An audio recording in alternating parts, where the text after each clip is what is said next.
for territory.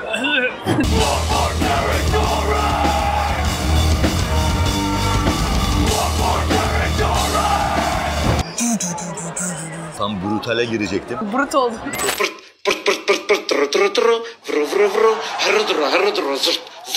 Çayların parasını nasıl ödeyeceğiz? Ben parayla ilgili sorunların temelinde Benden bir şey çıkarsa başka bir yerden bana geleceğe inanmam. talep etmeyi de öğrenmemiz lazım. Siz sadece şükredeceksiniz ama keşi ben göreceğim yani.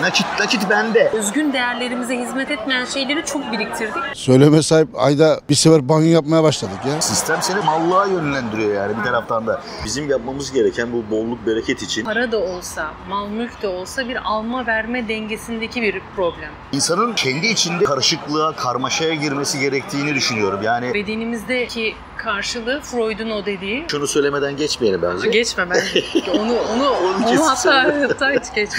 Çay, kahve falan her Anlamış. geldiğimizde 1 lira 2 lira zam çakılıyor yani. Beş. Hissettirmeden yeni taktik gelişti biliyorsun. Zam yapmıyoruz gibi görünüyor ama gramajı düşüyor. 10 gram 20 gram falan filan yarım Kırpa kırpa. ambalaja para vereceğiz yani o derece. Bu yıl itibariyle Türkiye ikinci enerjiden 3'e çıkacak deniyor. İkinci çakra cinsellikle ilgili, ekonomiyle ilgili, parayla ilgili dertlerinden temizlenecek diyor. Fakat yaşadığımız süreçte de görüyoruz ki kafa, ruh değişmedikten sonra anlayış, düşünce tarzımız, davranış tarzlarımız değişmedikçe bizim dertlerimiz, o tarz dertlerimiz devam ediyor görünüyor. Şöyle olabilir. İyicene bu problemleri yüzeye çıkacak, zorlayacak hayat bu konuda değişmek için. Yarın ne yaşayacağımızı, nasıl ayakta kalacağımızdan emin olmadığımız için, sürekli dinamik bir ülkede yaşadığımız için bir an sonra ne olacak belli değil. Çok fazla belirsiz yani. Ha tamam, belirsizlikler yaratıcılığı coşturur, güzeldir, iyidir bir anlamda. Sürprizi olması insanı hayatta tutar. Bir sonraki anın çok hızlı belirsizliğe doğru insanlarız. Yani hazırlıksız yakalanıyorsun. Hazır duruyor olmak da tabii ki çok büyük bir eğitim istiyor. Eğitim sistemi de ona yönelik olmadığı için biz devamlı böyle bir boşluğa düşüyoruz yani. Böyle bir şey oluyor yani. Bak sen üniversitelerde hoca olmuşsun ama hayat seni benim gibi ilkokul mezunu bir adamın ayağına getirmiş. Ben parayla ilgili sorunların temelinde biz artık paradan, varlıktan ve zenginlikten ziyade değere odaklanmamız gerektiğine inanıyorum. Yani parasızlığı, zenginsizlikliği, varlıksızlıklığı aslında değer konusunda herhangi bir böyle sağlam bir altyapımızın olmamasından kaynaklandığını düşünüyorum. Değersizlik duygusu. Değersizlik duygusu çok uzattım biliyorum. Biliriz yani. Sahip olduklarımıza gerçekten değer vermemek. Çünkü sahip olmak için çok uğraşıyoruz. Sahip olduktan sonra da değerini bilmiyoruz, kıymet vermiyoruz ve gözümüz daha başka yerlere kayıyor. Özenme başlıyor. Başkalarına özeniyoruz. Bize dayatılan değerlere özeniyoruz. Çünkü sürekli olarak kendi içimizde bir değersizlik duygusu var. Ama kendini değersiz gördüğü için hem ait olduğu hem sahip olduğu şeylerin değerini de bilemiyor. Dışarıdan da daima uyaranlar var. Bu uyaranlar da bizi kendimizi eksik hissettiriyor. Bu ürünü almadın mı sen? Almazsan sen işte eksiksin. Yetersiz. Yetersizsin, başarısızsın. Bize de dayatılan kaynaklar yetersiz. Parantezi içinde devamlı bir dayatma var. Kaynakların yeterli olduğunu düşünüyorum ben. İnsan nüfusu ne kadar fazla olursa olsun önemli olan bunların dağılımı. Bizim jenerasyon bir üst nesli kıtlık bilinciyle büyüdüğü için ve bu da genelde aktarılan bir şey olduğu için hani ailede model olarak gördüğün kişilerdeki davranış biçimini modelliyorsun sen de. Ne oluyor? Yani sen aynı şartlarda olmamana rağmen o kafaydamış gibi yaşıyorsun ve varken bile rahat harcayamıyorsun. Bu Kafana daima bir soru işareti Evet. oluyor değil mi? Acaba ederini verdim mi? Kazıklanıyor muyum? Evet. Yarın daha ucuzu olabilir mi? Nokta atışı. Nokta atışı. Evet. Bu da işte şey yapıyor. Onu mu alayım? Ya bunu alırsam işte kötü çıkarsa para boşa gidecek. Orada deneyimi satın alıyorsun belki ama para kısıtlı. Nokta atışı yapayım derken bu sefer de zamandan kaybediyor insan. Alayım daha sonra bir daha denerim demiyor. Çünkü hayata güvenmiyor. Benden bir şey çıkarsa başka bir yerden bana geleceğe inanmam. Para da olsa, mal mülk de olsa bir alma verme dengesindeki bir problem. Bedenimizdeki karşılığı Freud'un o dediği oral anal enerjideki alma yani tutma ve bırakmayla alakalı. Biz sistemimizde bırakamadıkça yeniye yer açılamıyor ve yenisi gelemiyor. Aslında bir şeyler fazlalık ve sana ait olmayan ya da artık işi bitmiş, onu hala ısrarla tutmak. Bu biraz kıtlık bilincinden de geliyor. Bizde öyle değil. Bitecek. Biz çok para olsun diyoruz ama paradan çok onun bereketini ve hayrını görmeye odaklanmamız lazım. Ama bunun olması için yine insanın ihtiyacını bilmesi gerekiyor. Tüketime yönlendirildiğimiz için ihtiyacımızı göz ardı ediyoruz. Buna gerçekten ihtiyacım var mı? Yoksa bir özenme yolunda mıyım? Özeniyor muyum? Bir başkasının malına, mülküne, varlığına, en ufak şey de öyle. Duygu da mesela öyledir. Evet. Düşünce de, psikoloji de öyledir. Bir başkasının psikolojisine özeniyor muyum? Duygusuna, yaşayış tarzına, Makam, karakterine. mevkisine, yeteneklerine. Evet. Özeniyor muyum? İhtiyacım var mı? Yoksa bu bir tüketim yolu mudur? Ben sadece bir şeyi tüketmek mi istiyorum? Bunu sorgulamasını yapmadan biz dışarıdan varlılık adına bir şey talep edemiyoruz. Evet. En önemli şey o. İhtiyacını bilen insan zaten o tatminliliği, doygunluğu hissediyor. İstiyorsun, çok istiyorsun. İki yolu oluyor. Ya gelmiyor, parayı istiyorsun, gelmiyor. Belki bu iyi bir şey de olabilir çünkü senin ihtiyacın değil o. Sen onu isterken altında yatan manaya odaklanmadın, salt paraya odaklandın. Evet. Bu şu demek değil, para boş ver, para elin kiri falan demek de değil yani, onu kastetmiyorum. Tabii ki para olacak. Onunla neyi asıl tatmin etmek istediğinin farkında ol. Huzur mu, hayatta kalma içgüdüsünün devamlılığı mı, nesli devam ettirmenin, yaratıcılığın bir aracı mı? Yani burada paranın araç olduğunu unutmamak lazım. Bir değiş tokuş takas argümanı olarak düşünmek lazım. Talep etmeyi de öğrenmemiz lazım. Şükretmek çok güzel bir şey. Arttıran bir şey. Varlıklarımızın, elimizde olan değerlerimizin farkına vardırıcı bir şey. Şükretmenin güzelliği o.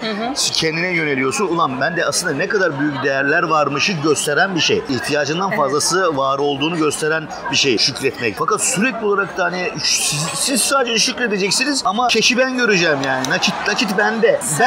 Ben karar verince sana nakit gelecek. Sana nakiti atacağım falan gibi. Ama işte şu var, sende ne fazla varsa sen onu ver. Sana da başka bir eksikliğini duyduğun şey, başka birinin fazlalığı gelecek. İşte böyle bir şey dönecek ama sen bir şeyi isteyip nasılına da karar vermeye kalktığın zaman problem oluyor. Sen hayattan hem isteyip hem de ama şöyle yap dediğinde olmuyor. Sen nasılına karar veremezsin diyor hayat. Sen iste ki o bir de yani demin konuştuğumuz gibi o senin ihtiyacın olacak. İhtiyacın değilse de zaten o eninde sonunda elinden çıkacak yani. Kendine ait olmayan şeyin peşinden koşmak, onu almak, koşarken ayrı yük, aldıktan sonra onun varlığı ayrı bir yük, sonra onu elinden çıkarıyorsun, üzülüyorsun falan. Ne kadar boşa enerji dönüyor. Yani yine duygusal süreçler yaşıyorsun böyle kendini anlamsız. iyi tanımaya geliyor yine. İnsanlar kendisinde fazla olan şeyleri vermekten çekiniyorlar. Niye? Yarın bugün lazım olur. Sakla zamanı gelir zamanı. Evet. İnsanın kendi içinde bir kaosa girmesi gerektiği, karışıklığa, karmaşaya girmesi gerektiğini düşünüyorum.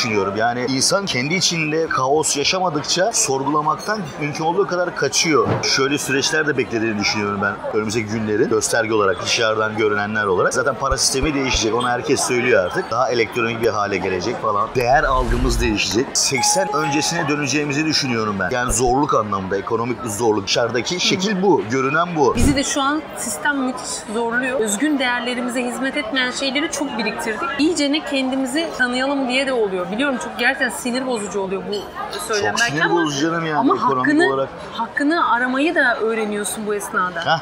Sesini çıkarmayı öğreniyorsun. Nasıl olsa benim için yapar birileri değil. Demek ki peşinden koşmalıyım. Hayatımın sorumluluğunu almalıyım. Gerekirse dava açmam gerekebilir. İşte böyle talep etmezsen faturalarımıza dikkat ediyor muyduk mesela hiç önceden? Geliyordu böyle. Elektrik, doğalgaz çok böyle zamlarla birlikte. Elektrik olsun, doğalgaz olsun artık milletin yani inan ki söyleme sahip ayda bir sefer banyo yapmaya başladık ya. 2200 lira asgari ücret, 600 doğalgaz. İçinden geleni söyle abi. Ha? Nasıl yaşayabilirsiniz? İçimden geleni söylersem Bu rakam. YouTube'da bile yayınlayamazsınız lan onu. Şimdi iyicene bilinçlenen bireyler olmaya itiyor bizi hayat.